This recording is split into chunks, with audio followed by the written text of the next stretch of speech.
MC8, man, how are you doing, brother? Jill, what's cracking, fam? What's good, Scott? Honored to have you back on the show, and I'm real amped up that you got this project out. I got to listen to it. I think it's one of your better records, and you made many classics over the years. What has been the feedback you've been getting so far? I've been getting positive feedback so far. The reviews have been good. We blasted off with the Honcho single with Conway, DJ Premier. We've been getting a lot of love on the single. A lot of people been saying it's giving them that old school feel of, what Eiht is used to, CMW, so to speak. So, it's been appreciative, man, seeing this game of hip-hop and the way it goes and the transitions, and you know how it is nowadays with the music and whatever, and it's wide open, the field is wide open. So just to be able to maintain among the masses and the other artists of the day, and just to be appreciated with what I'm trying to put out, Lessons is getting real good reviews, so I'm happy about that. Yeah, man, especially, too, to put out such a dope project in a year like 2020 during this pandemic. Crazy fucking times, man. What has it been like for you and yours? Are you guys safe? Everything been okay? I mean, everything's been okay. Unfortunately, we've been dealt with this pandemic, whatever. So, but if you come from, if you're strong-minded, strong-willed backbone, you know what I'm saying, you can overcome the adversity. And it's just been a little hard for the kids, whatever, but they maintain, and they've been doing, I got a 16-year-old son, so with not sports going on right now, he's a quarterback, Norco High School, so it's a little different, but he's still getting to train. They're about to start back up training with the schools. Mom's has been safe, my sister, all the family, the kids. So it's been a blessing, man. It's just giving us time to focus on each other, sit at home, and giving me a little more time to concentrate and focus on, trying to make some good music and put it out. So that's what I've basically been doing in this trying time right now, just trying to sit down and refocus and trying to come up with some stuff that's appreciative out there, you know what I'm saying? Yeah, absolutely. I know, what I'm saying, the real fans appreciate it as well. And there's a lot of guys coming out right now. I mean, we just had Mac 10 on the show, who you was part of Who Bangin'. He's got a new album coming out. What I'm saying? Cocaine, of course, has got projects. I know the Chill's got stuff coming out. What I'm saying? It's actually a good time for hip-hop to see all this right now, man. Exactly. I mean, like I said, it's a time, it's no touring, no shows and stuff like that, but it gives us time to focus on just trying to make some quality good music is what I say. Being able to concentrate and interact with the fans a little bit more in depth. A lot of stuff has been online and Zoom calls and meetings and all that, but it just gives us time to really focus on trying to put out quality music now that we have the opportunity to sit down and refocus. So you'll see probably a lot of cats trying to drop music in this time because it's what you can do as far as an artist is concerned, and especially if you're an independent artist like myself, to try to compete with the masses of the major labels and the major artists out there. It's a good time to sit down and try to put out some quality music. So you probably catch that. A lot of dudes on our end, like you said, Chill's working on stuff. Cocaine is on my project, so he's constantly working. It's just good to see cats from my era still willing to get out there and make music. You know what I'm saying? Yeah, absolutely. I mean, I'm waiting for Ice-T to drop a full album. I know Public Enemy just dropped a full album, and that's good, man, because there should be no age limit in hip hop. Every other genre of music, there is none. Willie Nelson's 80 years old, still making albums. And it should be like that, with the pioneers, cats like Ice-T, in the 60s. Should be no problem when he makes an album. People should love it and consider it hip-hop. I think that's you just hit the nail on the head. You know what I'm saying? It should be no age limit. I know a lot of cats think that, within hip hop there should be some kind of age limit, especially when you got new artists who are coming up, who are trying to get exposed and who are trying to get their feet, their foothold in the game. Some might feel that maybe, a constant veteran or whatever who's still releasing projects may interfere with their progress. But like you said, in no other genre does age discriminate as far as making music.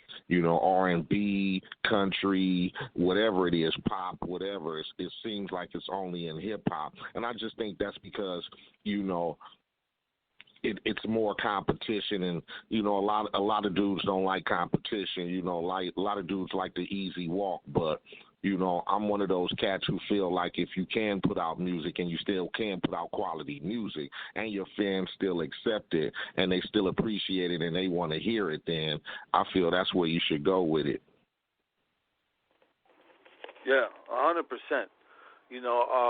Cats like Spice One. I mean, talent's not going to go nowhere. It's just going to get better over time, and it's plus the consistency. I mean, you guys have never stopped putting out records. I think your first project dropped in '89, the Compton compilation you were on, and you've been doing it ever since. Incredible longevity.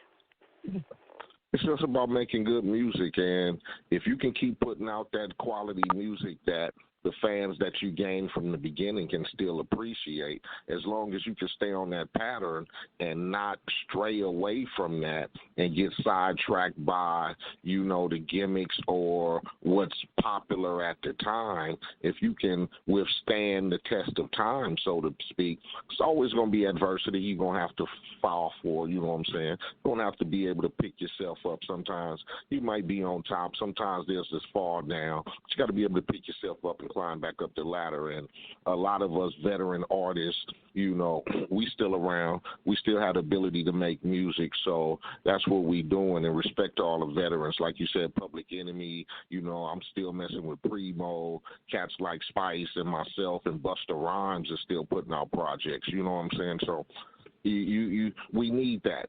I mean, because that sustains our foundation of hip-hop. Yeah. Oh, yeah.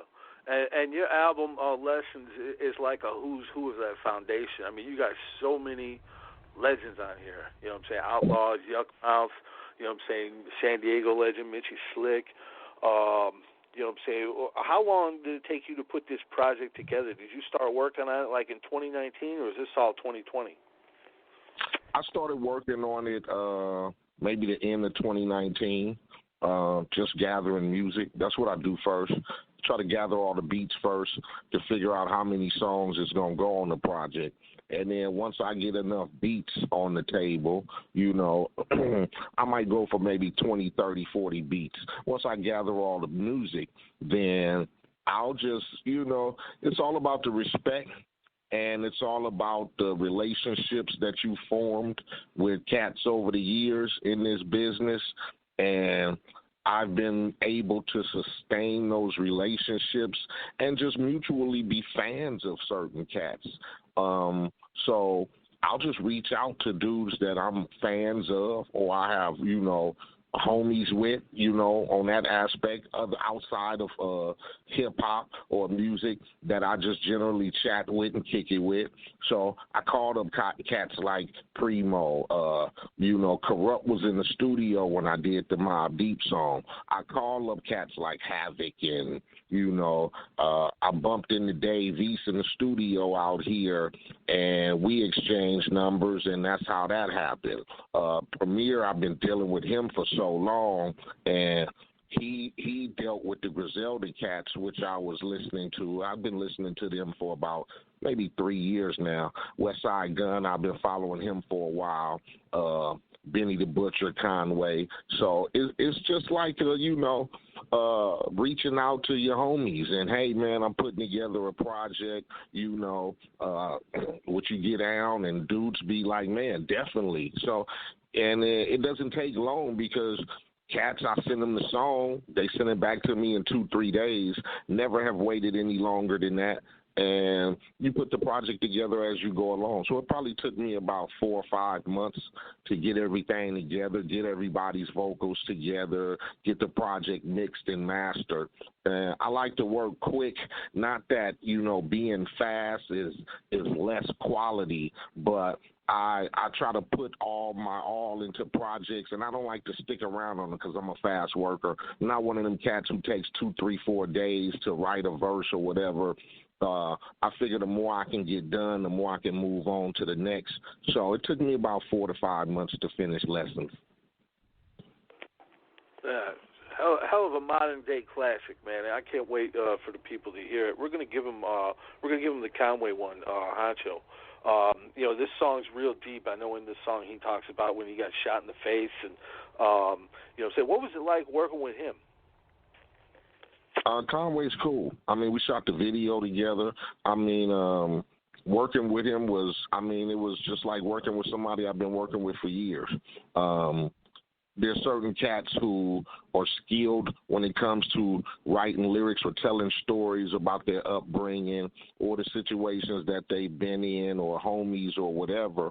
And I always felt that Conway was one of those dudes who, like myself, could paint pictures of graphic situations, being in those areas like Buffalo or Compton or wherever. So working with him was a blessing because he's a cat that patterns himself off of my type of music. He's listened to my music. I respected his music. So and then when we hooked up to do the video, it was just like I said, we kicked it, we chilled, smoked, talked. Shot the breeze about our projects that was coming out. And it was just a blessing because a lot of dudes don't do that. And he was willing to pull up. He was in L.A. doing some promo for his record, and it wasn't even planned. You know what I'm saying? He hit me and said, I'm going to be in town for a couple of days. So I threw the video together in like 2 days, and he showed up, didn't complain about it. I told him I needed him for about 2-3 hours. He was like, that's all? You sure? And, it was all love. So, like I said, you get that from certain cats that respect what you have done and contributed to hip-hop. You know what I'm saying? Sort of paved the way for certain cats who are on that level. Man, how many albums is this now? Ooh, it's a lot. I lost count myself. It's been a lot. If you count Compton's Most Wanted projects, it's probably about 30 albums. Yeah. Wow. That's virtually about an album a year. I've probably been doing probably about that. Probably about an album a year since 89, 90. I think It's a Compton thing came out in 90, 91. And, we've been doing projects every year, every other year since. So just been trying to put in work, stay significant. That's how you stay authentic and you solidify your legacy, so to speak. It's not a popularity contest for me. It's not it's not a fashion statement type of. I do music because I loved it from the gate. I started loving music from the time I heard, Run DMC and Treacherous 3, UTFO. From the time I heard Toddy P and Mixmaster Spade, I love music. So all genres of music I love, whether it was, West Coast, whether it was East Coast, from Ice Cube to Tribe Called Quest, from Eazy-E to Pete Rock and CL Smooth. I listen to it all. From the Ghetto Boys to Souls of Mischief. I listen to all types of music. So that just, I guess, gives me the lane to create and keep trying to do music and support my era of music. Not to discredit, like I said, a lot of the artists of today, music is wide open with the internet and YouTube, SoundCloud, et cetera, et cetera. But, I come from a tradition of making music, in the studios, 2-track machines and, SB 1200s and MPCs and digging in the crates. So I just want to keep that tradition of music alive by just being able to make music. You know what I'm saying? A lot of things have changed, but still just being able to make music is what keeps me going, and wanting to be able to keep my legacy of what I know to be good hip-hop music going for my era, so to speak. Too, because you can sit down and watch an hour's worth of videos on TV Raps or Rap City or The Box. You know what I'm saying? All those names you mentioned just bring back all those videos, and such a great time in hip hop. And it seemed like there was a lot, like you said, you built bonds over the years that you have to this day. You know what I'm saying? There's like a real camaraderie back then. Yeah, definitely. The test of time. That's what we were able to do. Like I talk to Pete Rock. I still talk to Premier. I still talk to Scarface, Spice One. Relationships I have built and sustained over the years, and but it doesn't discredit, like I said, the new age of hip hop. I love the new age of hip hop, working with cats in the new age of hip hop. Davies, Conway, I love, working with cats like Mitchie, working with cats like Cocaine who come from my era, but still being able to work with new cats as well, and work with new producers who can familiarize themselves with the sounds of yesterday. So just having that camaraderie, and that's what you get from being able to sustain longevity in your workplace, so to speak. You have peers that respect what you do. I respect what they do, and like I said, in some cases, I'm just a natural fan. You know what I'm saying? Not to get it confused with being a groupie, like my man Cam would say. But, some of these cats I'm a true fan of, and I respect their music. That was something my mom always said, my pops always instilled in us. Never forget where you came from. Never pay respect to your elders or people who paved the way. Never forget that there were people before you who went through a lot of struggle for you to be able to do what you do today. So never forget that. And that's what I do about my era and guys from my era of hip-hop. You know what I'm saying?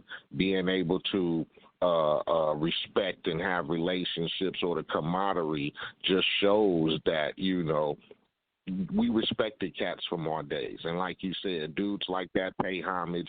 We pay homage by mentioning dudes like, I always may mention a Tupac or Eazy-E in my songs, or when I do interviews, I always speak on, cats like Toddy T and Mixmaster Spade, because that's what I grew up on. That's what paved the way for me. So you gotta learn how to do that.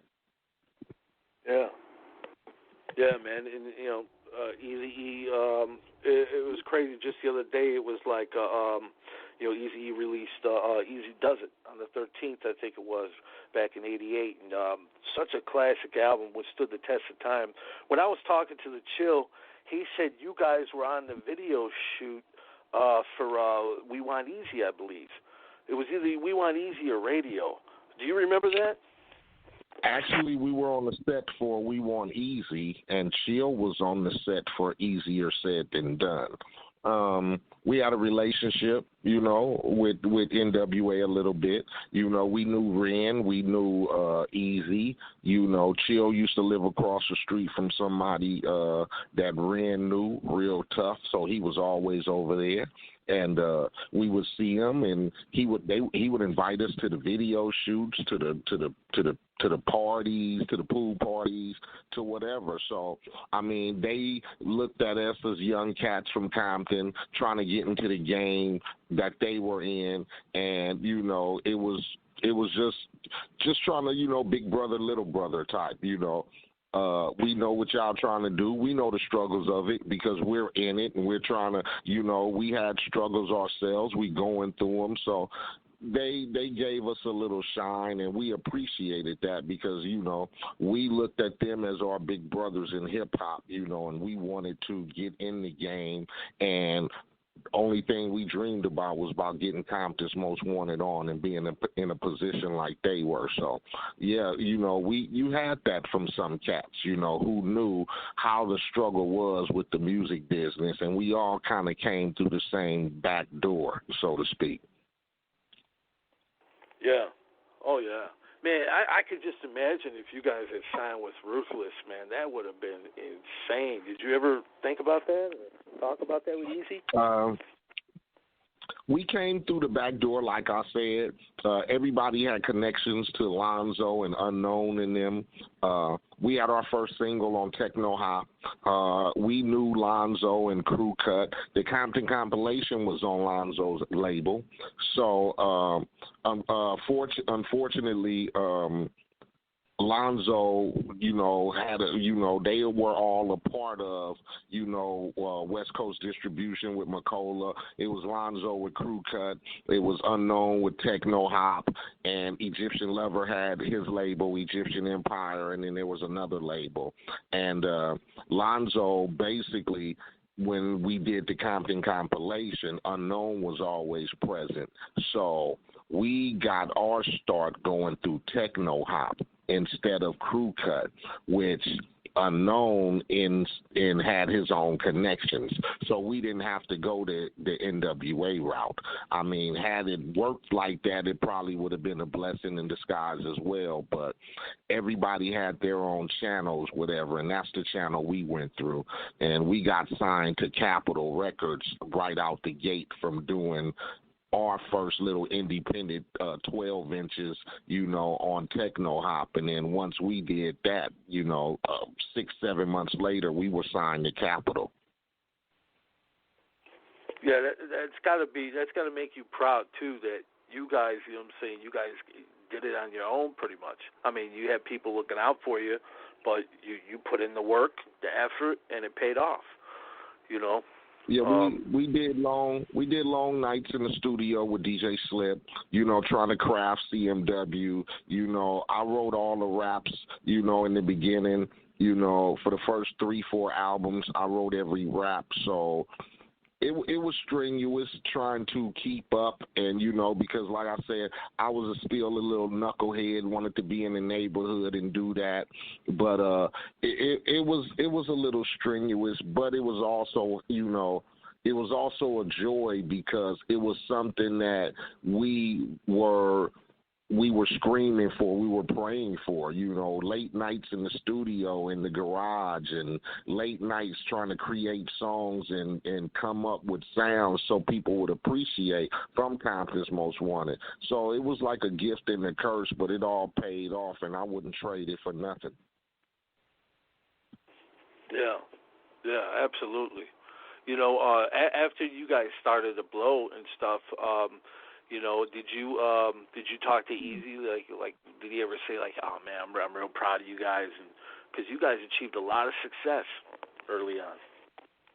I mean, a lot of people used to tell us, good shit, because we were basically, the young cats coming up. So during in our careers of coming up in Compton's Most Wanted, us getting a chance to do, the Boys in the Hood soundtrack, and then me being able to come back and do Straight Up Menace with Menace to Society and all that. A lot of dudes gave us that, pat on the back for, achieving what we had set out to do, because like we were just like everybody else over here. I mean, rap was getting off, it was becoming a means of getting yourself out the neighborhoods and getting yourself off the street corners or whatever. So, we got that congratulatory pat on the back from a lot of people who thought that it was good for us to be transitioning from doing what we were known to be doing, hanging out and whatever, and trying to make people proud as far as just trying to do what we did, as putting music out and trying to represent Compton in the neighborhood, so to speak. Yeah. Oh, yeah. And you mentioned Menace to Society. That's one of the all-time classics, man. When you got the role, AWAX, man, what was that going through your mind? Were you nervous getting into something different? I really didn't think much of it because I didn't really think they was gonna give me the part at first. So, I mean, I read this. I mean, I got the script. They gave me the script. I read the lines. I seen the character they wanted me to play. I came into a meeting. I read for them. Fortunately, moms, used to be on my ass, so I had to go to school, so I knew how to read. They called me back. Hey, we want you to come read again. I was like, man, why are they wasting time? Because they know they're not going to give me this movie. Myself not thinking that I was at that level. You get me? I mean, I put out a few records. I had out it's a Compton thing. One time gaffled them up. We had a straight checking them out, which I did growing up in the hood. We had a few videos out. I think I did another soundtrack, New Jersey Drive or something like that. Who knows? But I really didn't think nothing of it. And then they called me back again and said, we want to give you the part. So excited, I felt good that I was able to get the role. I mean, but, I was a young cat coming from Compton, still hanging in the hood every day. So it didn't hit me as effectively like it did when that movie actually came out. I mean, because doing the parts in filming just felt like what I was doing every other day when I was in the neighborhood. We'd hang out, we'd kick it, we'd be at the hood house chilling, somebody come do a drive-by or the police bust us or whatever. And so it was sort of the storyline of my day-to-day life that I was already leading. So it didn't make me nervous or whatever, but when the movie actually came out and I had to watch myself on screen and moms and my sister and, homies going to see it and, females from school and, I felt a little weird because, I wasn't used to that scale of popularity. So it kind of made me feel weird, but I got used to it because, like I said, I considered myself just the local town rapper. Even though I had videos on the box and did Yo MTV raps and all that, I still looked at myself as I wasn't no Cube or Dre or Eazy or LL Cool J or nobody like that. So I was like, hey, I'm just a local town dude. So the popularity caught me a little off guard. What was it like on this set? I mean, you had like Pooh Man on there, Too Short, you know what I'm saying, all these guys, man. Did you guys have a lot of fun? It was a cool scene. I mean, for majority of the shoots, it was me and Lorenz and Tyron and, Vontae and, Alan and Albert, and it was typical days. I mean, long days and remembering your lines and reshoots and retakes and, but in the most part, I had been on video sets, like I said. They were actors. They were used to it. Tyron had did some stuff. Lorenz had already came from TV.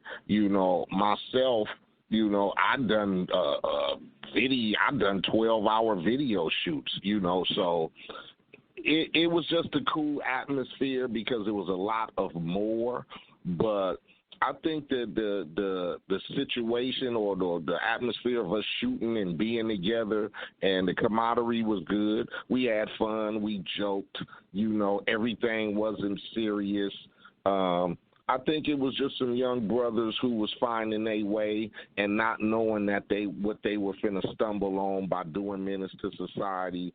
So we were all humble to be there. You know what I'm saying? Yeah, that's another one that withstood the test of time, just like Boys in the Hood. And like you said, you had a song in that movie, a classic song, Growing Up in the Hood. But Menace to Society, that is just such a raw film, man, and it still holds up to this day. Now, Lorenz Tate did a phenomenal job. Wasn't Tupac supposed to originally play O-Dog? No, Tupac was originally supposed to play Sharif. He was supposed to play Sharif, who was played by Vontae.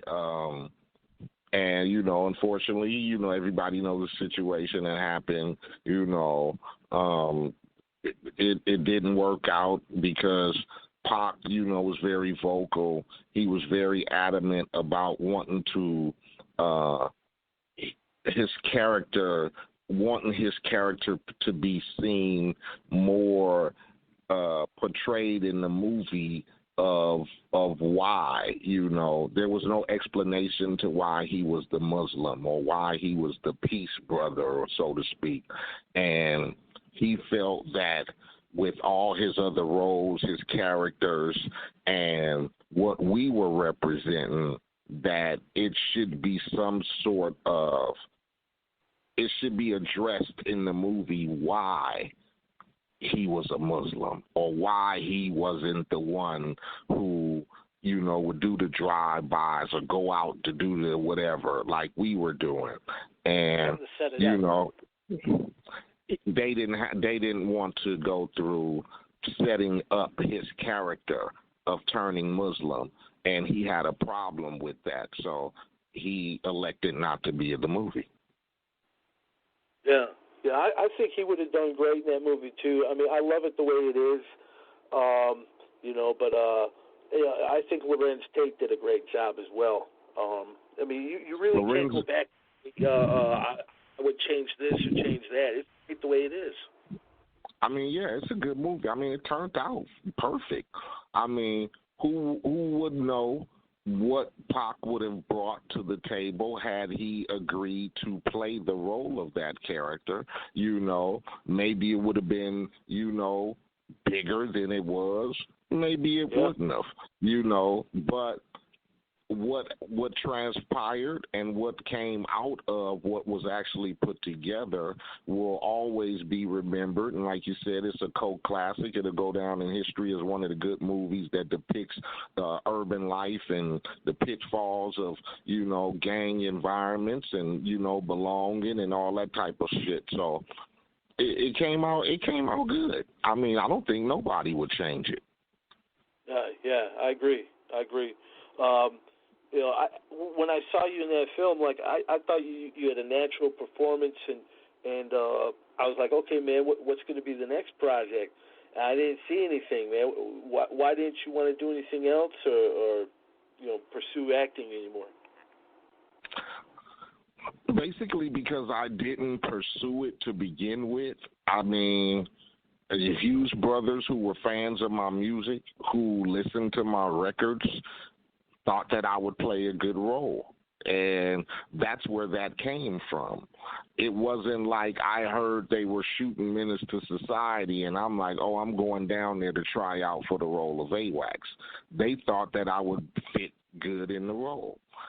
After that, I didn't get any calls for anything. I maybe got one call to come down and read for something, and it didn't fit me. It was on some comical shit, and I didn't want to do it. So after that, I didn't pursue it because my first love was hip-hop and making music, and that was it. I didn't want to try to get out of my lane of trying to become this next rap actor or whatever, even though a lot of people said that I should have did it, I should have pursued it. But, I'm one of them cats who comfortable with the skin I'm in, and it didn't bother me that I didn't get offered anything. I mean, I ended up doing Thicker Than Water with Mac and Fat Joe, and then I ended up doing a little independent film, the 100 Kilos about Freeway Rick.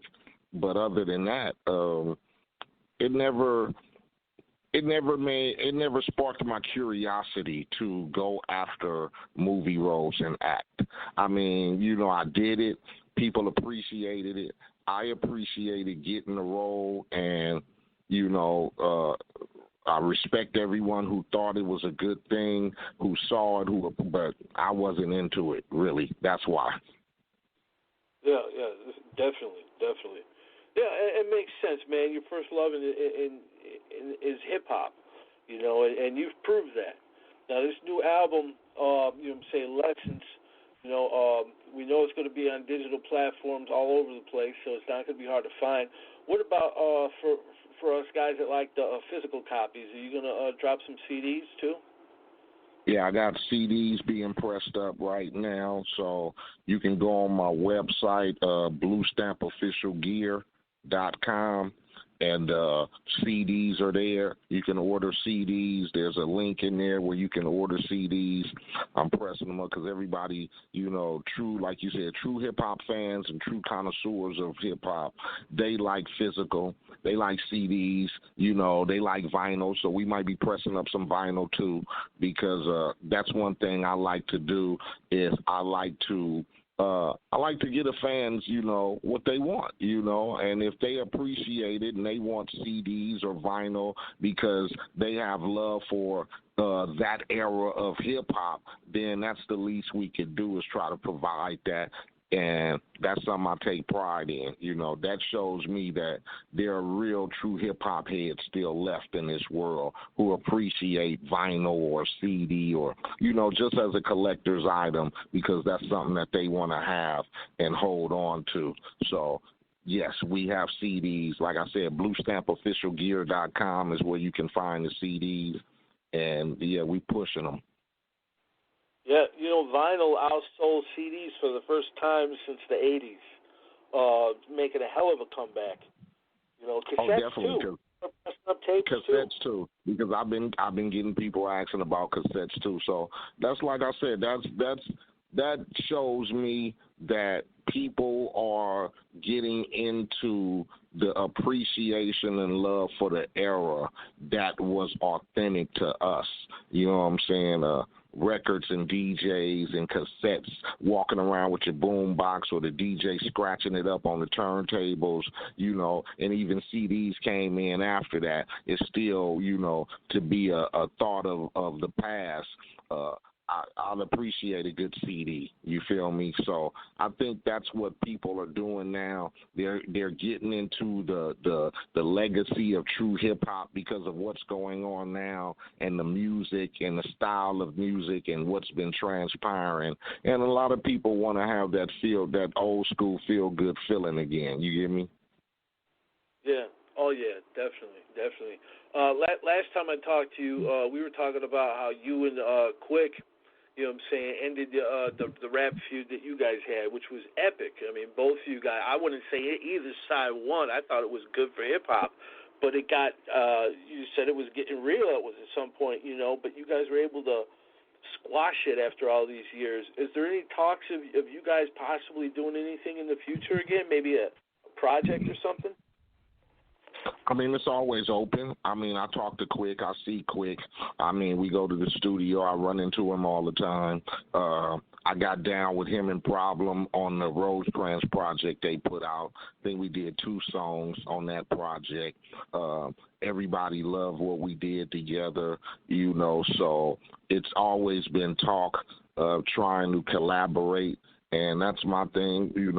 I want to be able to collaborate with some of the top dudes from my era who people still got love for. So I'm pretty sure in the future there'll be something that comes about just to try to extend and keep the love of Compton going and our city and where we from, because we both from that place, and we both put our heart and soul into trying to represent the city as far as through our music. So it'll probably be talks about something in the future because he's always working, I'm always working, and as long as we still working, there's always a possibility.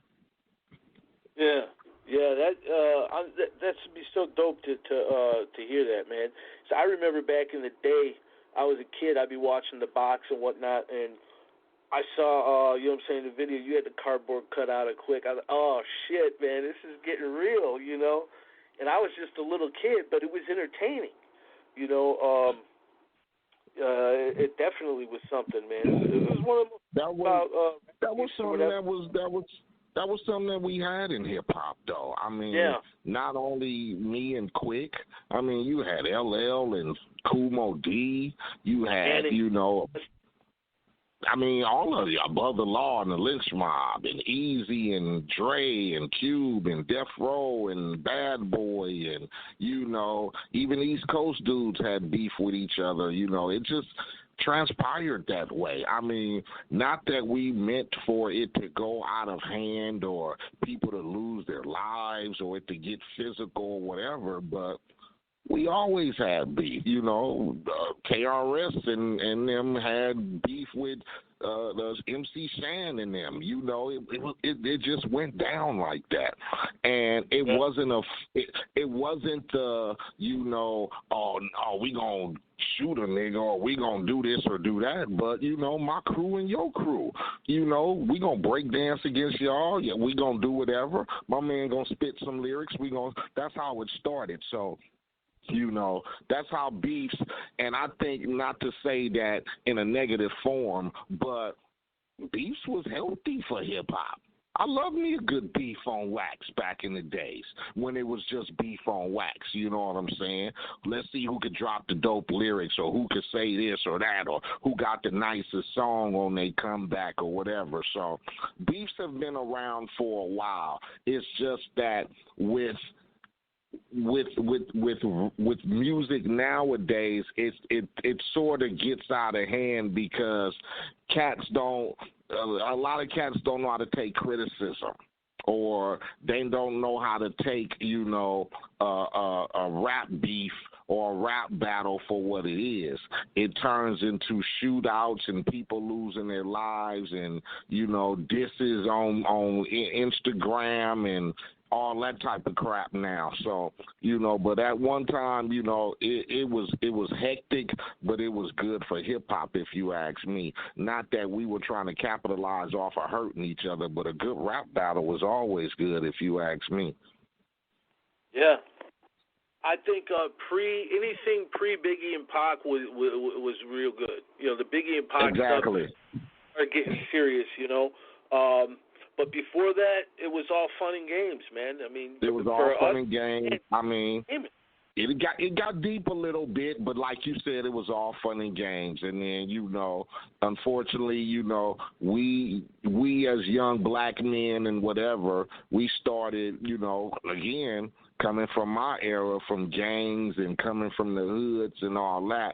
And when you got dudes like that, you know, coming from the neighborhoods and, you know, they rapping now and they representing their sets and they got money and all that, it's going to get hectic because now rap beefs are turning into personal agendas. And that's what started happening, I think, when Pac and Biggie got cracking.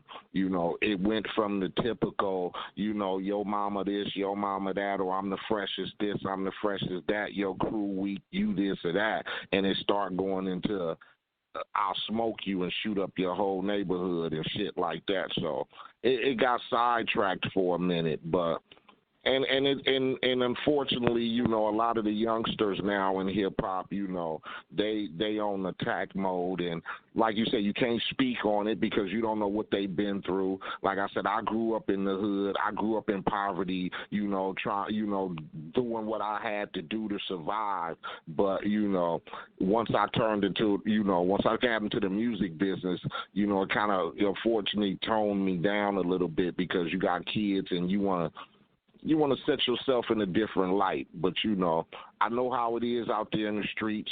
When you young, you got a lot to prove. You got to show people that you ain't no punk and that you ain't intimidated by no one. So the first thing come to mind is grab the heat and go show somebody what it is. And a lot of our young artists are on that aspect. You know what I'm saying? So yeah. Just have to watch what's going on. We just have to watch what's going on, and we just have to try to keep hip-hop authentic and alive, and let's not let it turn, you know, because it'll stray away a lot of people like it's starting to do, and we need to keep hip-hop going, you know what I'm saying, because it's something that we crafted way back in the days, even before my time, you know what I'm saying, and it's something that the forefathers of hip-hop, you know, probably didn't see in the path of when they started rocking out in parks and in underground basements and shit like that for it to turn into, you know, battle, battle, battle, gun cry, gun cry. So we just have to watch what we do with the establishment and with the foundation and trying to keep true hip hop alive. You know, music is music, it's freedom of expression, and we want people to be able to do that. But you just got to watch where it's headed. That's all. Absolutely, and it's going to keep going in the right direction because of good cats like yourself that are keeping it going. You know, before you go, Eiht, it's been real, but I got a homie on the line from France. He's got a couple questions for you, real quick. For sure. DJ Lord Sinister, Sin, are you there, brother? Yes, sir. Hi, Scott. Hi, legendary MC8. Yes, sir. Can you tell us about the Hood tapes, while the era in the mid-80s with a chill, and how the Unknown DJ approached you in 1987? In 1987? Yeah, Unknown DJ. And about the Hood tapes you did back in the day. Can you tell us about this? And with the Unknown DJ. DJ Unknown. Well, you know, I got started back in around that time. You know, I was banging in the hood, whatever, and I started making demo tapes in my homeboy's garage. And Chill was a beatbox, so we would make tapes in my homeboy's garage on his pool table. He had 2 turntables. We would rap, Chill would beatbox, whatever. So at the time, we knew Eazy, you know, Toddy T, who had the Battle Ram, Mixmaster Spade, you know, they had local 12 inches, whatever, and then King P had a song called You Better Bring a Gun. He had a couple other Paybacks, some other. It was on Techno Hop. Now, like I said before, all these cats had little independent labels, and that's how everybody started making music, because they would sign to the independent labels. So Unknown DJ had an independent label called Techno Hop. We had a few cats on there before. I think Ice-T started his records over there. Ice-T had Dog in the Wax. He had You Don't Quit. He had 6 in the Morning. That was on Techno Hop. Then King T had You Better Bring a Gun, Payback Some Other. So Techno Hop was like the, if you want to say, gangster rap independent label. Because Lonzo, he was doing Wrecking Crew shit, okay? So we basically knew these cats who knew Lonzo. So we had a demo tape, and we all drove to Lonzo's house. Lonzo had a studio on the back of his house. And we all went in there. It was DJ Slip, it was Unknown DJ, and it was Lonzo. So we just rolled over there with these cats to just, you know, go over there just to see the ambiance. These dudes were singers. They was trying to get a singing deal with Lonzo. We just happened to be there with our demo tape. So they wanted to hear it. We put the tape in. I think I wrote some little crap rap. Who knows what it was about? But they knew we had potential. So Unknown got my number, and he called me the next day, and he told me he wanted me to come up to the studio, whatever, and we hooked up with DJ Slip. And that's how we formed Compton's Most Wanted. And DJ Slip, they put us in the studio that day, and therefore we made our first song off the Compton compilation, which was Rhymes Too Funky. And then from there, we did a 12-inch on Unknown's label, Techno Hop, which was Compton's Most Wanted's first single, and it was called This Is Compton and Give It Up, and I Give Up Nothing. And that's how we started our career back in 87, 88 with Techno Hop. Yes, sir. It was the same with DJ Flash, with Makala Records at the same time of electro hip-hop, electro funk at this time. Yes, indeed. Yeah. We, and this is come. Oh, sorry. Go ahead. Yeah, we specialized in, our music wasn't typical of other dude like the Dre, the Parliament, whatever. We liked it a lot of funk. We liked it a lot of old school records that people didn't listen to. The Meters, Otis Redding type of stuff. Slip was very articulate and digging in the crate, so to speak. He had like a garage full of just records. So. And that's something I used to do, too. I used to, my auntie, they come from Mississippi, blues, funk, whatever. She had a gang of records. So that's where a lot of our sound came from. A lot of the sound came from just digging through records and trying to find other sounds other than Parliament, George Clinton, and stuff like that. We wanted to go a little deeper, so that's where our sound differed a little bit from N.W.A. when we first started. We liked it funk. Yes, sir. Yeah. And this is Compton. Can you tell us about this? What was produced also by DJ Sleep and I don't DJ too. It was a classic. Yes, it did. Good looking, fam. Yeah. And also on your album, We Come Strappin', you got a classic song with Spice One and Redman, Nothing But a Gangster. Can you tell us about this one? How it was to record with him? I had been knowing, I knew Spice from working with him off the Menace to Society movie soundtrack. He was on the soundtrack. And then he was signed to Jive Records, which Jive did the soundtrack. So I think Jive brought us in to produce a song for Spice and mix a couple of songs on his album. We did, what did we do? We did a Murder Show. So from there, I started working on We Come Strapped off after the Menace to Society movie. It was my first record after Menace. So I thought of this song, Nothing But the Gangster, because I was a fan of Spice. And then Redman had just came out. And I had been, I was always a fan of EPMD, always. If you listen to interviews or whatever, every time I grew up listening to EPMD was my favorite, whatever. So Eric Sermon, I was a fan of, whatever. Redman was signed to Columbia. I was also signed to Columbia, but through Sony. So we were both practically label mates. I told Epic, Sony, that I wanted him on the song. I was a fan, blah, blah. He happened to be in California doing a promotional tour for his album he had out. So they told him I wanted him to get on the record. We were at the studio in Hollywood, and he came up to the studio. Simple as that.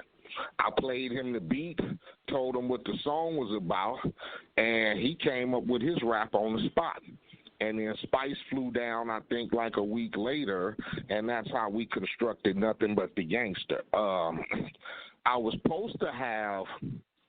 trying to get Boss on the song also.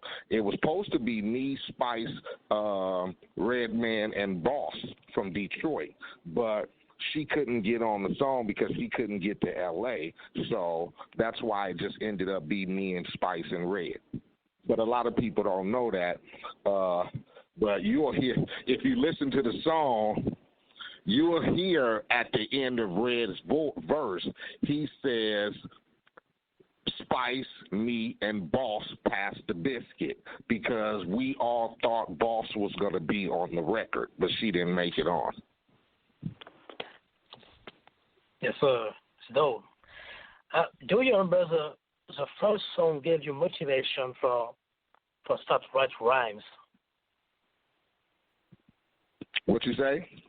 The first song gave you motivation to start writing rhymes. Like, what was that one song? My motivation to start writing, I mean, just growing up in the hood, being a fan of hip hop. I started listening to hip hop early. I mean, you know, I listened to all the UTFO stuff, all the Roxanne Shante stuff.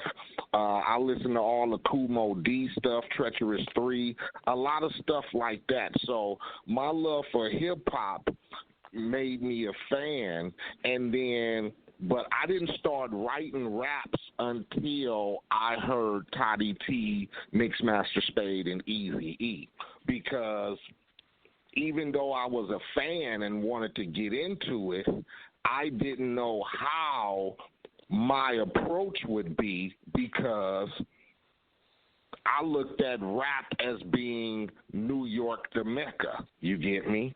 And they were rappers. We were gangbanging and shit over here. So I didn't know how to go about becoming the rapper and writing until I heard Toddy T, Eazy, and them, because they put our lifestyle into words.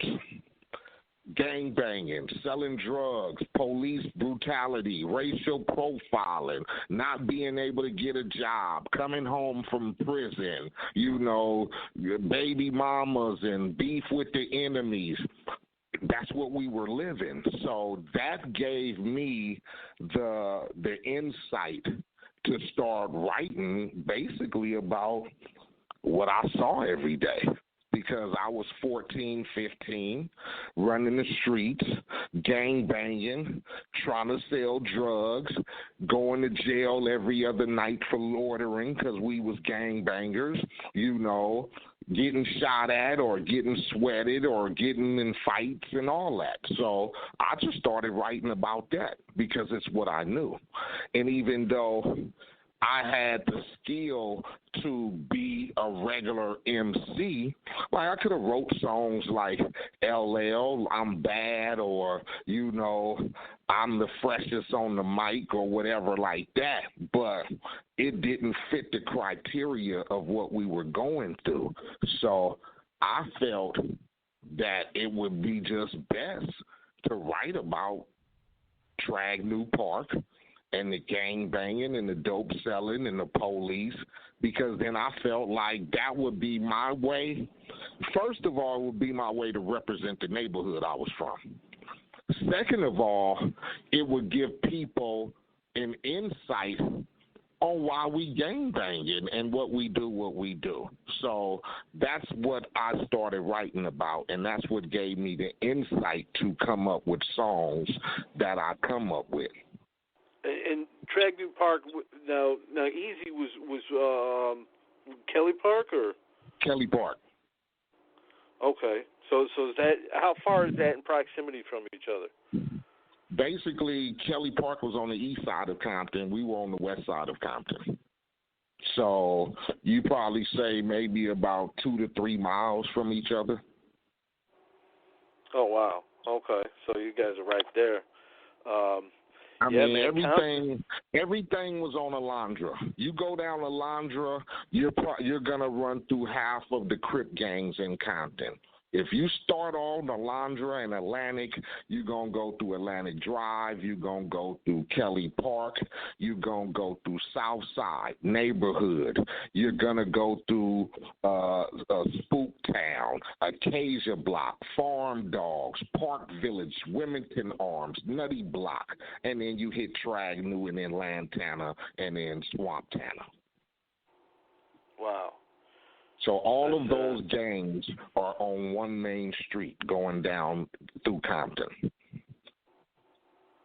and then you go down Rosecrans, and there's all the blood gangs. That's, I mean, you guys had it guarded down pretty safe. I mean, that's, you know, it's like in Chicago, you know what I'm saying, they got gangs that go back to the 40s over there and 30s. You know what I mean? It's like the culture, the gang culture is just, it goes back a long time in this country. People don't understand. It's not new, you know? No, it's not. It's not new. And it's kind of hard for people to understand because, like you said, you can go back to the Al Capone days. They were banging. They just didn't wear rags and bandanas and claim different colors or whatever. But they respected their territories. You couldn't cross territories. You couldn't make money in other territories. And you got killed or you got dealt with. And it just trickled down, and it's what it is. We formed, Crips and Bloods came from dudes wanting to show their activism for their communities or whatever and stand up for their rights in their communities. And it just transitioned over because, as you grow, things get to a different place and feelings in different times and, people die and beef start or whatever. But gangs have been around for forever. Yeah. It's nothing new. So it's something that in my days, is what it is. I grew up in Compton. If I grew up anywhere else, probably would have been different. If I grew up anywhere else, I probably wouldn't be talking to you right now. My lifestyle would have probably been totally different. But that was the path that happened, It wasn't that my moms didn't have a good job. My mom's had a good job. My father worked for General Motors. But things happen, It's right outside your front door. There you. My parents split up. We had to move from one place. My mom's had to move to another place, and there you go. I was introduced to the world of reality. You get me? How people cross that side of the tracks and go, damn, this is going on over here? I'd have never thought. And that's what happened. You cross that side of the tracks, and then you see the reality of poverty and low income and racial profiling and gangs and people just struggling to get out of hell. So I was introduced that at the age of 5, 6 years old, and lived it my whole life until I started rapping and got up out of there. Well, and the beautiful thing is, by you getting up out of there, you're able to now coach your son's football or be involved in sports and help kids, not go down that path too. So by you making it out, had a trickle-down effect as well. You got to be proud of that. Yeah, it's just a chance to, it gives him an opportunity, because it's no longer about me or whatever. It's about him, the next generation. And it was just about trying to give him a chance. Not to say that there aren't brothers that's still in the struggle of the neighborhoods who are trying to make positive aspects, Shout out my nigga, rest in peace, Nipsey. We got people like Big U. We got a lot of people who are trying to, be activists right in their home base, which is a great thing too. Unfortunately, some of us in transitioning times, we had to get out because back in the 80s and 90s, it was hell. Growing up in Compton, South Central, Watts, whatever. So it's just a way to get him to a different point to where he doesn't have to see certain things, and just to give him an opportunity. It was a hard opportunity that I had. I didn't get an opportunity. I had to fight for it. I had to go through gang banging and doing all that, jail and, bad shit and having kids young and doing, I went through all that. I didn't want the kids to have to go through that if I could prevent it. And the way of doing that is sustaining yourself, becoming a grown man, trying to start a business, which I did as far as making records and trying to stack and save money so you'll be able to introduce your kids into a different format than what you had to go through, because nobody wants their children to have to go through the struggles that they went through. Just like my parents didn't want me to have to go through what they went through as parents and so forth and so on. Yeah, absolutely. Man, hats off to you, Eiht. Man, I could talk to you forever, man. This is Make sure to subscribe to the channel, hit the bell for notifications, like, comment, share. Also, go over to UGSforLife.com, download the entire archive, and check out new episodes on Apple Podcasts and Blog Talk Radio.